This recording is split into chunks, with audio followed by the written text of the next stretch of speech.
Bonjour à tous, je suis ravi de vous retrouver. Alors, nous allons parler aujourd'hui avec notre coach en bien-être amoureux d'un sujet qui vous interpelle, qui m'interpelle moi. Alors, c'est une personne qui regarde beaucoup les émissions donc sur Robota News et sur Côte d'Ivoire News, qui m'a donc envoyé ce message et que je vous partage aujourd'hui et que je partage à Michel Gonzalez. Alors, il s'agit d'un homme qui a longtemps été célibataire. On sait ce que c'est pas évident. Certains le vivent bien, la plupart du temps, le plus grand nombre le vivent très mal. Et cet homme-là, lorsqu'il a rencontré la femme qu'il aime aujourd'hui, eh bien, sa vie a totalement changé. C'est la femme de sa vie. Ça se passe bien. Le problème, c'est qu'elle fume comme une cheminée. Voilà. Elle fume, elle fume, elle fume. Elle fume des cigarettes, hein. On verra ce qui se passe quand une personne fume des joints. Mais en tout cas, la femme qu'aime cet homme aujourd'hui, je vais l'appeler Gustave. Gustave, donc, elle fume un paquet de cigarettes par jour. Donc, il l'aime, je l'aime, mais elle fume beaucoup. Je lui ai demandé d'arrêter, mais elle n'y arrive pas, elle ne peut pas, elle s'énerve et c'est vraiment le principal souci dans notre relation aujourd'hui. Donc, j'ai demandé à Michel donc de venir intervenir, de lui répondre, mais de vous répondre également. Je voudrais que nous partagions ensemble justement cette émission, donc partager l'émission, on discute ensemble hein, de cette situation vécue par Gustave et sûrement par vous qui nous regardez. Comment vous en êtes-vous sorti? Est-ce que vous avez quitté la femme ou l'homme que vous aimez parce que il ou elle fumait? À qui avez-vous eu recours? Donc nous en débattons aujourd'hui avec Michel Gonzalez qui va se présenter. Bonjour Michel, comment tu vas? Bien, Jenny, et toi, je suis ravie d'être là. Moi Et je aussi, vais très bien. ça se voit.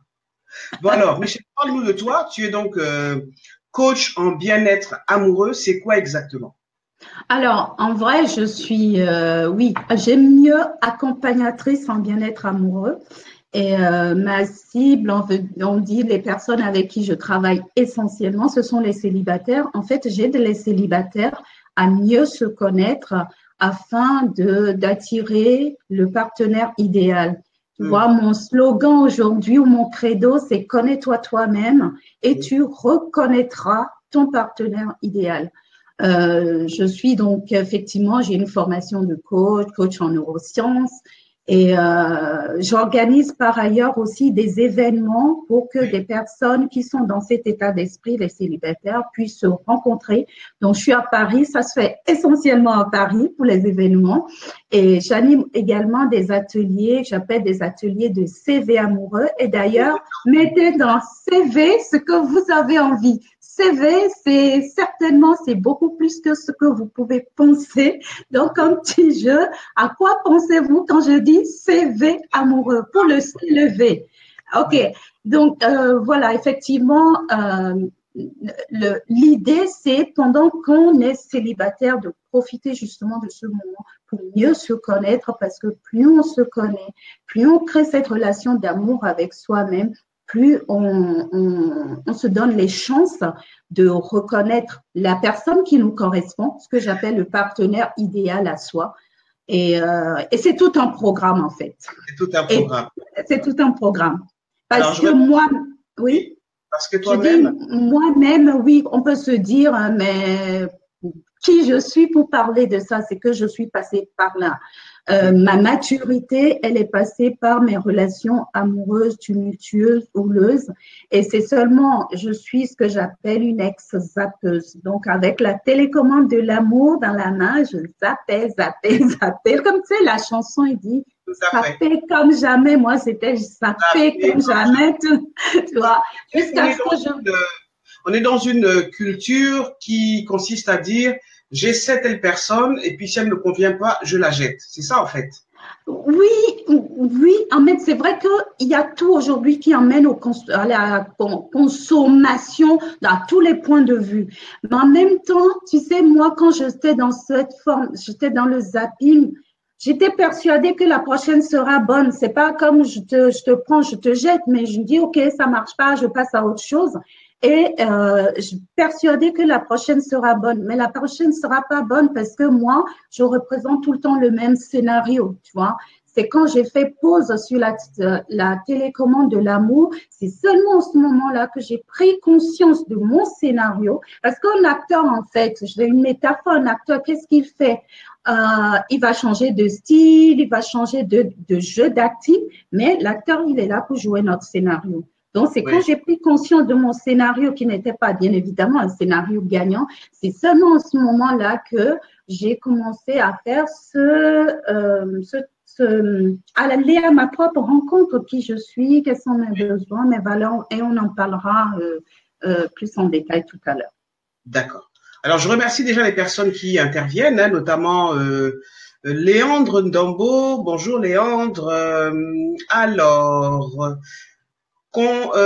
par rapport à la question d'aujourd'hui, donc je l'aime mais elle fume, est-ce que je dois la quitter? Léandre dit qu'il partage le calumet de la paix. Bonne entrée en matière. Alors j'en profite pour demander aux personnes qui nous regardent, qui se connectent, de partager, d'interagir dans le débat. Donc cette émission est là pour vous. Michel est coach en accompagnement amoureux, donc profitez vraiment de son expertise. Et puis posons les bonnes questions, hein, aidons-nous les uns les autres, c'est un peu le principe de cette émission. Merci beaucoup donc d'être là et d'être de plus en plus nombreux. Alors likez, posez des questions, interagissez. Alors pour les personnes que je connais bien, merci beaucoup d'être là. Et puis je dis également que si vous souhaitez être invité comme Michel dans un live pour aborder un sujet ou même interagir avec les autres, eh bien, c'est l'occasion. Prévenez-moi à l'avance. Les émissions sur Botan News, c'est le mercredi et le vendredi, essentiellement. Parfois, il y a des émissions exceptionnelles, mais c'est le mercredi et le vendredi à 15h, donc n'hésitez pas à interagir. Bon, alors on va commencer. Je rappelle donc que nous répondons à Gustave, donc célibataire célibataire pendant très longtemps. Et lorsqu'il a rencontré la femme qu'il aime aujourd'hui, c'est le grand amour, hein, c'est le grand amour. Ils sont ensemble, mais le problème c'est que cette femme fume beaucoup et il te demande, Michel, si il doit arrêter avec cette femme qu'il aime. Qu'est-ce que tu réponds à Gustave? Alors, déjà, je ne vais jamais dire à Gustave ou qui que ce soit, arrête, n'arrête pas. Je pense que les choses sont pas aussi, simples que ça. Ce serait faux de ma part de lui dire, fais ceci ou fais cela. Les questions que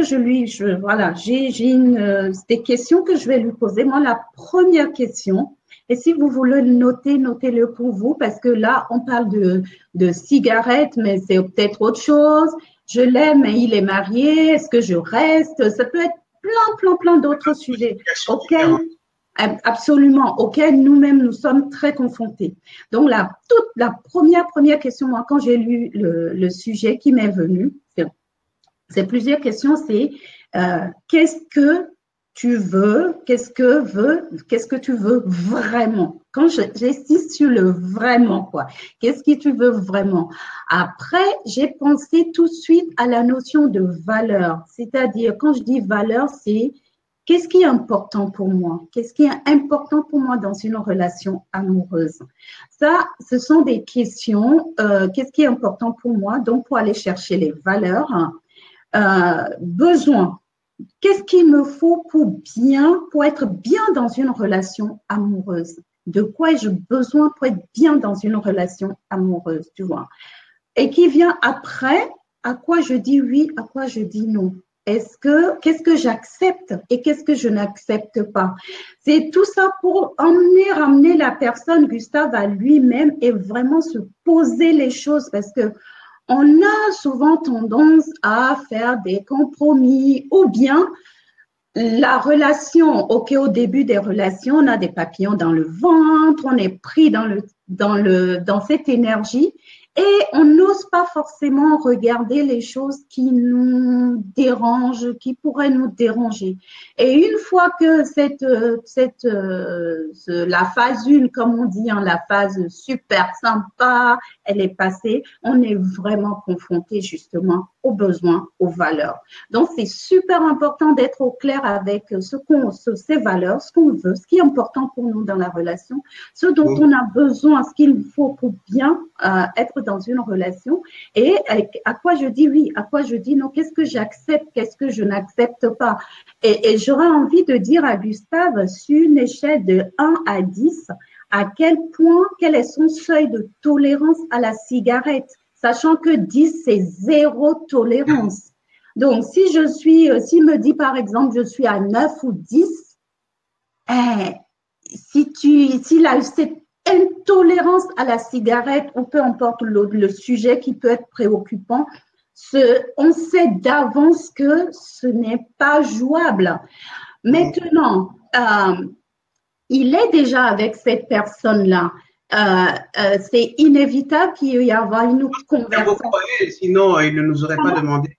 Oui. Je pense qu'il tient à elle, sinon il ne nous aurait pas demandé de l'aide. Alors, du coup, c'est là où vient la communication. Elle aussi, sur une échelle de 1 à 10, elle peut lui voir à quel point elle est à propos de lâcher la cigarette. Parce que je dirais, OK, lui, ça dépend. J'ai pas tous les éléments, mais c'est une question en ce moment-là de communication. Si la cigarette, chaque fois qu'elle va fumer sa clope, si la cigarette met la relation en danger, ce n'est qu'une question de temps. Tôt ou tard, surtout quand les papillons dans le ventre vont disparaître et que on sait qu'en couple, ça passe par des phases et qu'on va être dans la phase où ça va pas trop, où il y a des tensions, ce problème-là va prendre de l'ampleur. Ça ne va faire que s'amplifier. Donc, autant si on peut anticiper, c'est très bien qu'il commence à se poser vraiment les questions, anticiper dès maintenant, avoir une communication avec cette personne-là aussi, parce que ça peut être quelqu'un qui a le souhait d'arrêter, mais c'est pas ce que j'ai entendu dans l'introduction que tu as eu à faire. Elle a dit, je ne peux pas, effectivement, la cigarette, la fumée ou autre, c'est… Elle veut pas, elle peut pas. Je pense que beaucoup de personnes sont dans cette situation. Alors tout à l'heure, j'aimerais qu'on revienne sur le CV amoureux et qu'est-ce qu'on veut, qu'est-ce qu'on attend d'une relation. Tu sais que souvent, j'ai posé cette question à mes invités sur Africain numéro 1 ou à des personnes à l'extérieur à qui je disais, mais qu'est-ce que toi tu souhaites en amour? Alors j'entendais souvent des femmes dire, ah non, moi tu sais, moi je suis pas compliqué, moi je veux juste un homme qui s'occupe de moi, à qui je fais à manger, voilà, aucune espèce de comment dire, de velléité de voilà ce que j'aime, voilà ce que j'attends dans une relation. C'est juste des relations finalement, des choses automatiques quoi. Souvent on dit, même dans les annonces qu'on voit dans les, je sais pas, je vais citer un magazine comme Amina, tu vois souvent les annonces c'est je cherche un homme sérieux, qui a une bonne situation, qui m'est fidèle. Ça c'est pas un CV amoureux. Je ris parce que tu sais pourquoi? Le piège, justement, c'est un vrai piège parce que finalement, chercher une personne qui a une bonne situation, qui est plus ou moins dans le cadre, c'est se voiler un peu la face, non?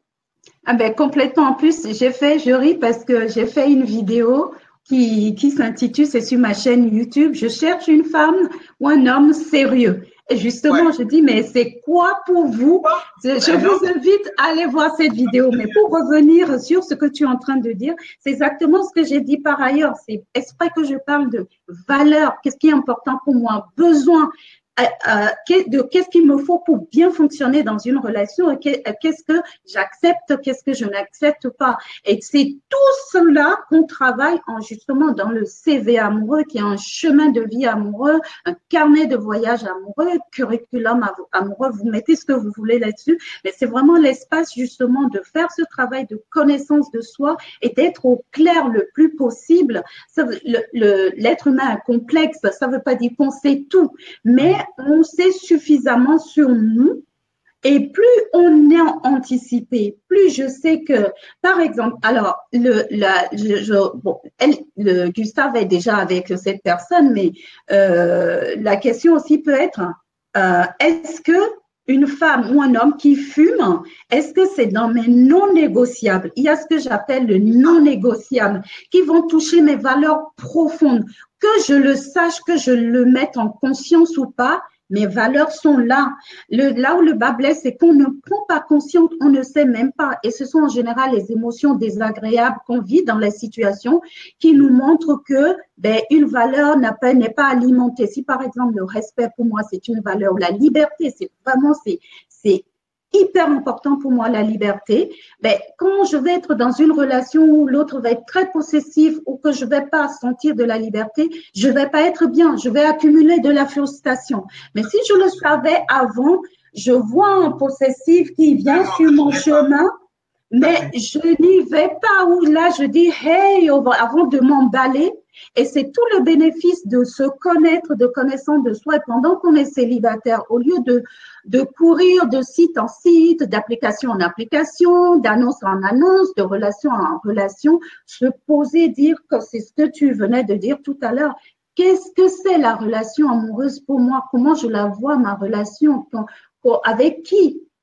Est-ce que je me vois? Mais je reconnais mon partenaire idéal si seulement moi, j'ai une connaissance de moi, de ce que je veux. Donc, ça répond complètement et pour Gustave et les autres, c'est si fumer rentre dans mes non négociables, si on trahit ces non négociables, tôt ou tard, on le fait payer à l'autre et tôt ou tard, la relation va en prendre un coup. Rien à faire, c'est une question de temps. On peut se mentir parce qu'on est très fort à ça aussi. On est vraiment fort à se mentir, à ne pas voir les choses. Mais les émotions ne mentent pas, le corps ne ment pas. La frustration, elle est là, elle te dit, hey, t'es frustré. Allô, je suis là. On veut pas l'entendre. On met ça sous le tapis. On va faire un peu de sexe. On va un peu se mentir encore, mais c'est là et l'accumulation, ça ne fait que s'accumuler. Donc, à un moment donné, c'est vraiment faire carte sur table. À quel point est-ce que c'est jouable pour moi? Est-ce que le fait que cette femme-là fume, est-ce que ça met la relation en danger? Est-ce que ça impacte la relation de façon, oui, ça impacte de façon négative parce que si chaque fois, imagine, chaque fois elle fume sa clope, lui il a une boule dans le ventre, ou il est en train de se morfondre, ou elle aussi elle n'est pas à l'aise, c'est chaud quand même quoi. Alors, j'ai une question de Léandre Dambeau très intéressante. Ces addictions peuvent-elles rapprocher des conjoints ayant les mêmes dépendances? Est-ce que deux fumeurs, dans un couple peuvent s'entendre? Mais complètement. Je dis, en plus, c'est quand on sait que, bon, c'est un autre débat, mais je le dis quand même, quand on sait que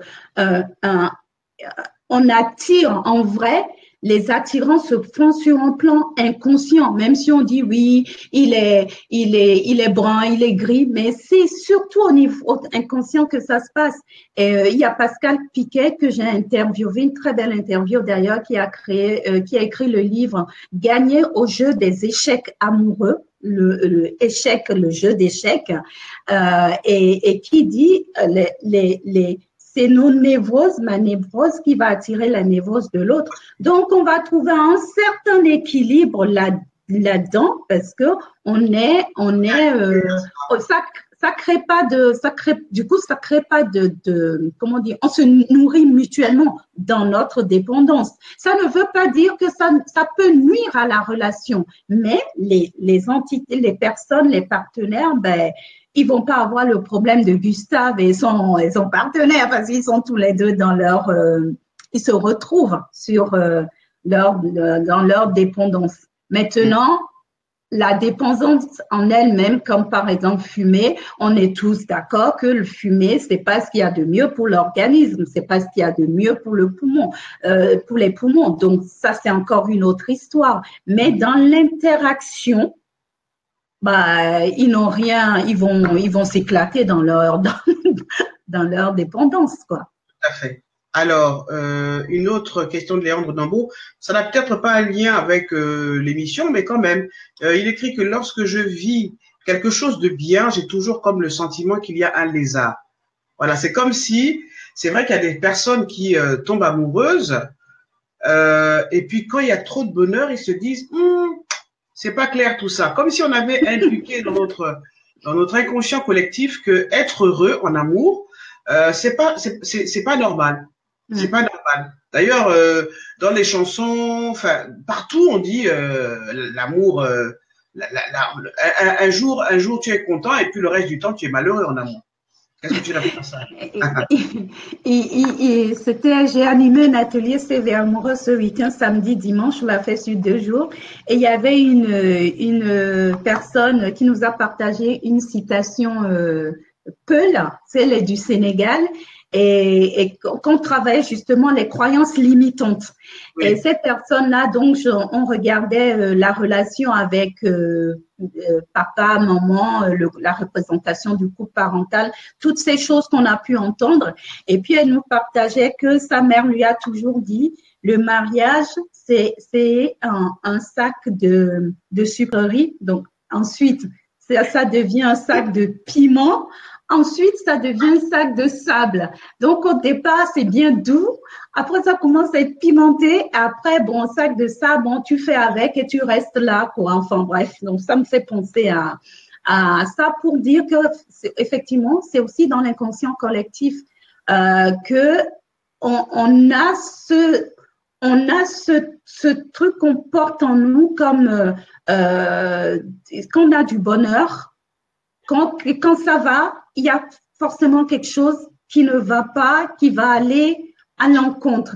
Mais ça, c'est d'autant plus ancré que on a soit on a été dans un environnement, soit on a eu des parents qui nous ont dit ce que comme elle partageait la participante, cette personne. Donc, quand depuis l'enfant, on te dit les hommes, surtout, tu peux pas faire confiance, ou aimer égale souffrir, ou on peut pas être heureux en amour, et les chansons qui viennent. Ou alors quand tu es trop heureux, tu es forcément cocu. Enfin, il y a plein. Oui, il y a plein de. C'est ce que j'appelle les croyances limitantes. C'est toutes les croyances qui nous limitent, et on achète ou on n'achète pas. La plupart du temps, on achète, on sait même pas qu'elles sont là et qui nous minent.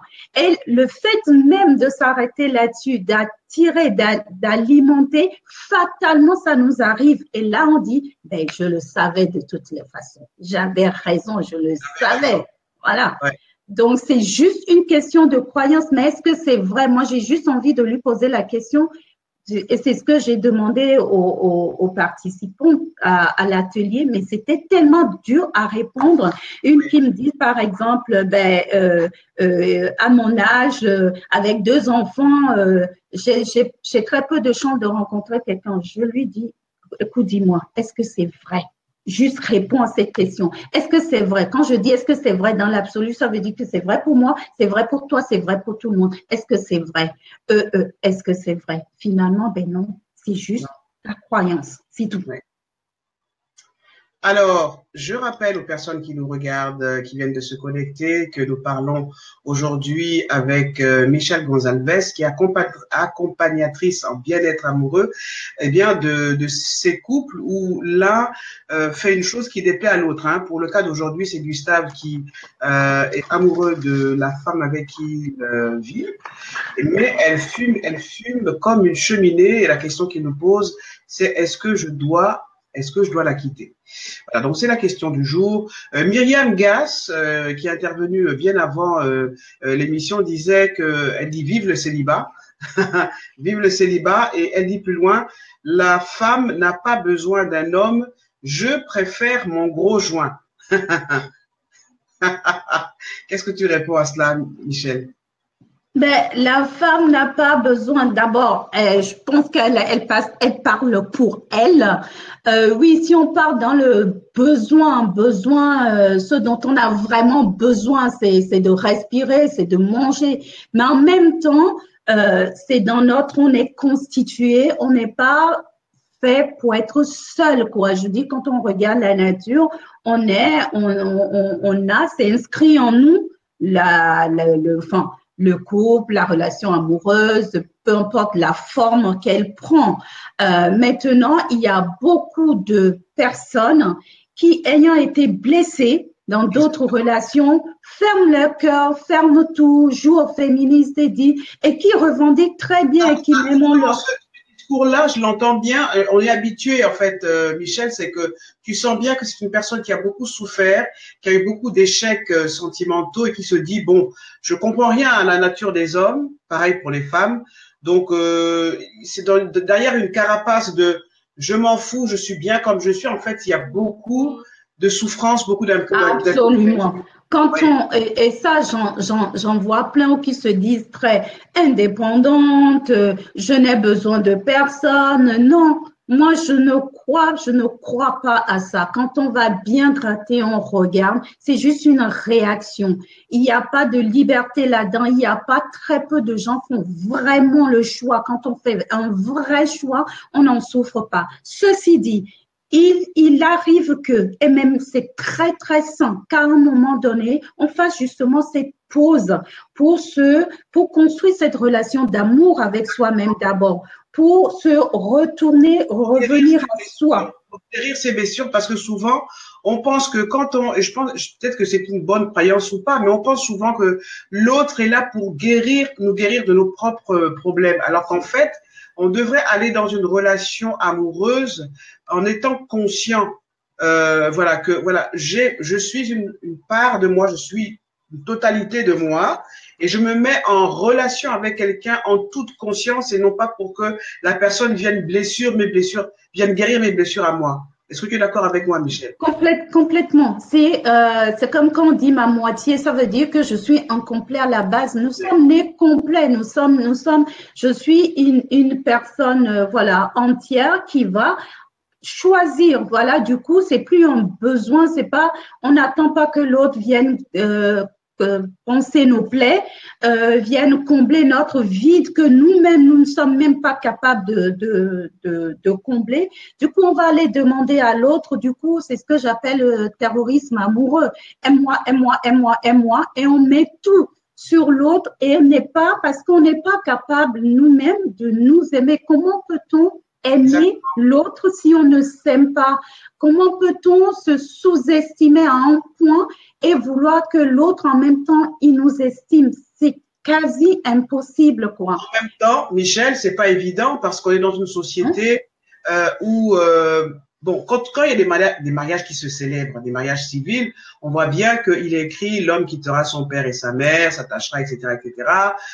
On s'aime pour le meilleur et pour le pire. Tout ça participe en fait de cette espèce moi j'appelle ça une espèce d'envoûtement social dans lequel on est. On nous fait croire des choses qui ne tiennent pas et on s'accroche à ça alors que la vraie solution, c'est vraiment de s'aimer d'abord, de se connaître soi-même, tu l'as dit au départ, d'abord d'apprendre à savoir qui est-ce que je suis, quelles sont mes valeurs, pourquoi je me mets avec cette personne, qu'est-ce qu'on a à partager ensemble. Donc, être dans une relation amoureuse en toute conscience et non pas tomber en amour. Parce que là aussi, c'est des termes qui prêtent à confusion et qui nous amènent dans cette confusion générale dans laquelle on nous a plongé. Moi, je pense qu'on nous a vraiment raconté des contes de fées sur la relation amoureuse, sur les hommes et les femmes, le prince charmant, il va t'embrasser. On est vraiment tellement embrouillés que ça nous perd même de notre véritable identité. On passe à côté vraiment de notre être réel et de l'amour, en fait. Complètement. C'est très vrai, c'est très, très ancré. Après, la culture, et dans certaines cultures, c'est encore bien. C'est comme si on n'est pas dans une relation, c'est comme s'il nous manquait quelque chose. Il y a ce fait aussi, il y a une pression sociale aussi qui peut avoir par rapport au fait d'être en couple. Et du coup, plein de gens rentrent dans la relation, pas pour les bonnes raisons, justement. Je rentre dans la relation, social, il faut être marié, voilà, c'est ça. Voilà, exactement. Et du coup, on ne se pose pas la question, mais c'est quoi pour moi la relation amoureuse? Qu'est-ce que ça représente pour moi? Ça, ce sont des questions de base. Même si vous êtes en couple, vous pouvez vous poser toutes ces questions-là. C'est quoi pour moi une relation amoureuse? Qu'est-ce que ça signifie pour moi? Et moi, ce que je mets derrière cela, ça ne m'appartient. C'est pas qu'est-ce que veut papa ou maman pour moi ou qu'est-ce que veut la société pour moi. C'est vraiment qu'est-ce que moi je veux. Comment est-ce que je vois la relation amoureuse? Ça, ce sont des questions, comme je disais, mes besoins. Qu'est-ce qui est important pour moi? Ce sont des questions. C'est sûr que c'est pas facile, hein, tu l'as dit tout à l'heure. La voie la plus facile, c'est de dire oui, les hommes sont comme ça, les femmes sont comme ça. Et ça aussi, c'est d'autres anesthésiants, envoûtement, on s'envoûte complètement, on s'anesthésie avec de ces phrases qui font qu'on ne prend pas la responsabilité. Voilà, on se cache derrière, puisque c'est la faute des hommes, puisque c'est la faute des femmes. Et je sais de quoi je parle, je l'ai fait longtemps, je l'ai joué longtemps ça.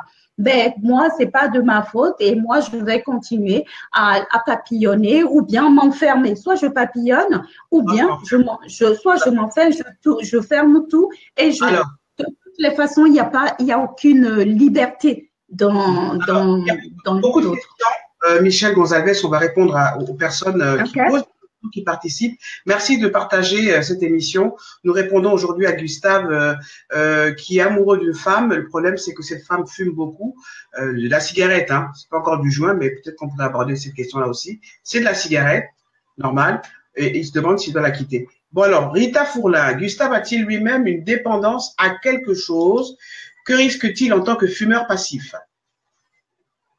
Attendez-moi. Que risque-t-il en tant que fumeur passif? Ben, après risque en tant que fumeur passif, que ce soit Gustave ou autre, on est tous, enfin, face à des fumeurs, on est tous confrontés. Et encore, il y a aussi le fait que ça peut être des choses à mettre en place dans la relation. C'est pour ça que je dis, je pense qu'il y a un grand après toutes ces questions, qui va répondre pour lui honnêtement, dans la mesure du possible. Après, c'est au niveau de la communication, de ce que les deux ont envie de vivre, où est-ce qu'ils ont envie d'aller et d'avoir le courage. Je sais même pas si, enfin, j'espère pour lui qu'il a partagé avec sa compagne sa frustration, ce à quoi il fait face.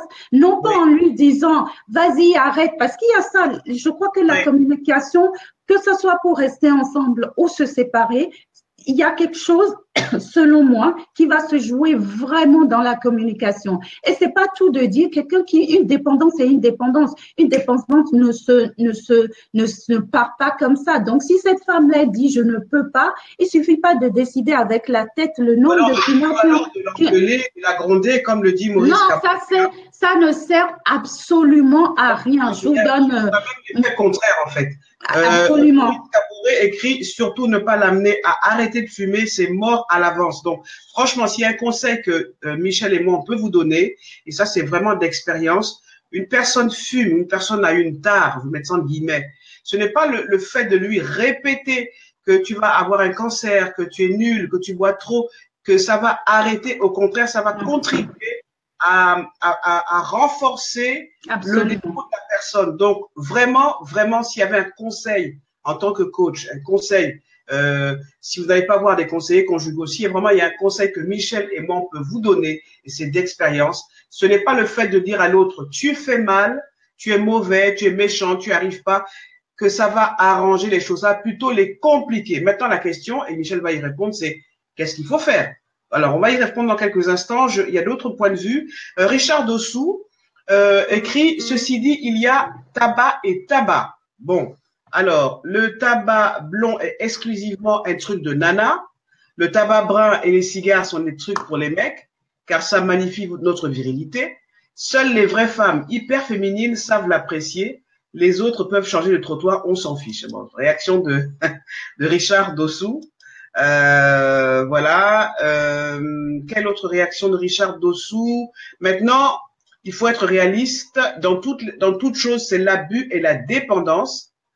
À quoi que ce soit, alcool, sexe, aliments, etc., qui posent problème.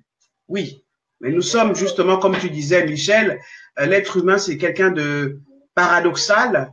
C'est une matière imprévisible, pétrie d'émotions, un peu schizophrène, et il faut faire avec ça. On est tous dépendants quelque part de quelque chose. Absolument. Et moi, ici, c'est pas tant, c'est pour ça que je dis, c'est pas tant le tabac.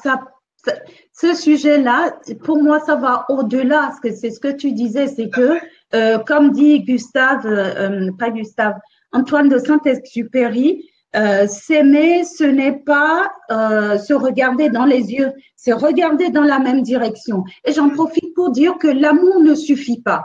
Parce que ça aussi, c'est une grande croyance, Jean, qui est même encore plus féminin que masculin. Ah, je l'aime, je vais l'aimer, il va changer. Non, je l'ai fait d'expérience. L'amour ne suffit pas pour garantir une relation saine, une relation qui fonctionne. On peut avoir des sentiments très forts, mais pour peu que on ne partage pas les mêmes valeurs, on n'a pas les mêmes besoins, eh ben non, ça va pas le faire. Si moi j'ai un besoin de tendresse et que j'ai mes sentiments forts pour l'autre, qui c'est pas son truc, qui n'est pas en démonstratif ou autre, comment? Il ne sait pas exprimer cette tendresse. Sa tendresse ou autre, ou bien moi je veux vivre à la campagne et lui c'est un grand de la ville, les bruits. Eh bien, dans notre vie quotidienne, dans la relation, et ça ne veut pas dire qu'on n'est pas tous deux de belles personnes. Deux belles personnes peuvent… Ah, j'ai du retour. Et moi, je t'entends bien. Deux belles personnes peuvent très bien ne pas faire une relation saine, oui, parce qu'elles ne partagent pas les valeurs et les besoins. Oui.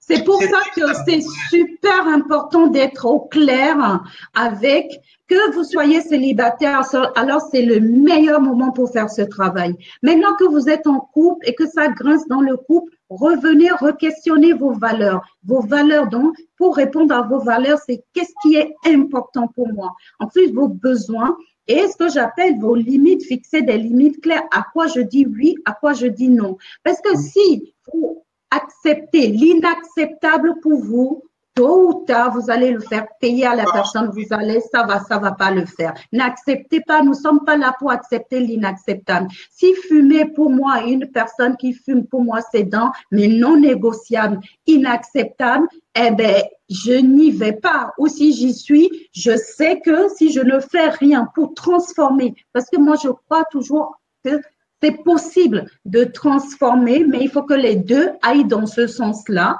Je dis pas que c'est mort pour eux, c'est là où je reviens à la communication et vraiment poser, dire les vraies choses et pas dans ce qu'on disait tout à l'heure.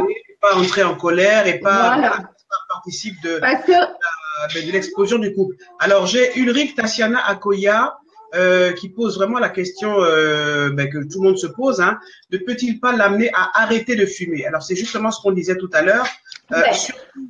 Alors, on peut amener à arrêter de fumer, mais pas de la façon que tout le monde fait.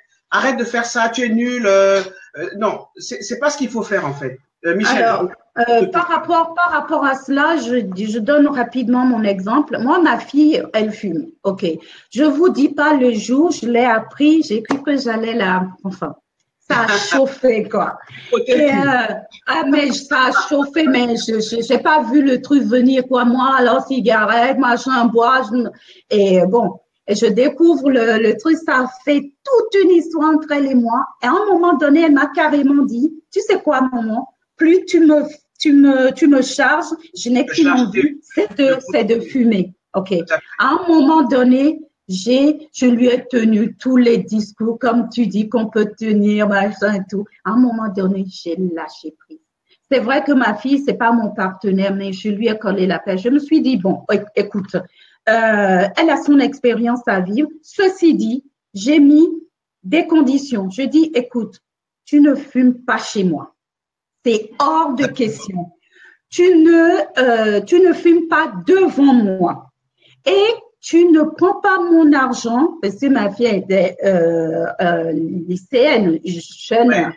Tu ne prends pas mon argent pour acheter de la cigarette. Et ça, je l'ai regardé droit dans les yeux. Je dis, tu vois ça, c'est hors de question. Tu ne penses même pas enfreindre ces règles-là. Maintenant, après, ta vie, c'est pas parce que tu es mon enfant, ta vie ne m'appartient pas. Fais tes expériences. Je me suis dit, elle a besoin de passer par là, de vivre ses expériences et tout. Et je l'ai lâchée. Effectivement, elle fume pas devant moi, elle fait ses trucs. Et l'autre jour, je l'ai eu au téléphone, parce qu'elle vit à l'étranger. Et là, elle me dit, au fait, on parlait de choses et c'est venu là-dedans. Tu sais, maman, je suis en train d'arrêter, je fume pratiquement plus. Et elle m'a cité une situation qui l'a stressée, dans laquelle elle a eu à fumer. Voilà. J'aime même pas trop relever. C'est juste pour dire qu'au moment où on lâche prise, mais en donnant ces règles. Donc, ça peut être, on parlait d'effets secondaires, fumer par procuration. Ça peut être aussi déjà commencer par des règles simples comme ça. Peut-être ne pas fumer dans la maison. Avec bienveillance. Avec bienveillance, c'est super important ça, absolument. Alors moi, je vais te raconter une anecdote justement, Michel, puisqu'on fait un peu le même métier. Moi, j'ai rencontré un couple justement dans cette situation. Pour le coup, c'était la femme dont l'homme, le copain fumait beaucoup depuis très très très longtemps, et il était en couple très souvent, et à cause du fait qu'il fume beaucoup, ses compagnes ont passé le temps à lui dire écoute, tu dégages. Donc il est passé d'aventure à aventure jusqu'à ce qu'il trouve cette femme qui est une amie, et qui n'a pas fait comme les autres, hein. Elle n'a pas grondé, insulté, mis des ultimatums, tu dégages, si tu n'arrêtes pas de fumer, on se sépare. Elle lui a simplement fait comme tu as fait pour ta fille. Elle l'a mis dans un cadre. Elle lui a dit, je ne veux pas que tu fumes à la maison, je ne veux pas que tu fumes dans la voiture. Quand tu fumes où tu veux, sauf à la maison, sauf dans la voiture. Elle lui a dit de façon pas violente, pas agressive. Elle a dit, écoute, moi je ne fume pas. Tu fumes, ok, tu as sûrement tes raisons, mais moi je te laisse fumer, mais pas dans la maison et pas dans la voiture. Eh bien, il s'est passé quelque chose de juste incroyable. Elle raconte qu'un jour, il est parti faire des courses, il a pris la voiture, et puis elle l'a rejoint dans la voiture, et en fait il a fumé dans la voiture. Et quand il a fumé dans la voiture, elle est montée dans la voiture, elle s'est rendue compte que il avait fumé. Donc, quand elle est montée, elle dit, hey, chérie, tu as fumé. Et elle est sortie de la voiture sans l'engueuler. Elle dit, écoute, comme tu as fumé dans la voiture, je préfère que tu ailles tout seul. Et ça lui a fait une prise de conscience, en fait. Il s'est dit, voilà une femme qui m'accepte comme je suis. J'ai enfreint une des règles qu'on a mises ensemble. Donc, maintenant, je me dois, par amour pour elle, d'arrêter de fumer. Et il a arrêté de fumer, justement. Et je pense que c'est vraiment fondamental. Pour vous qui nous écoutez, ce n'est pas parce que vous allez gronder, engueuler, empêcher l'autre de vivre son problème, sa tare, que ça va l'empêcher de le vivre. Au contraire, ça amplifie. Mettez-lui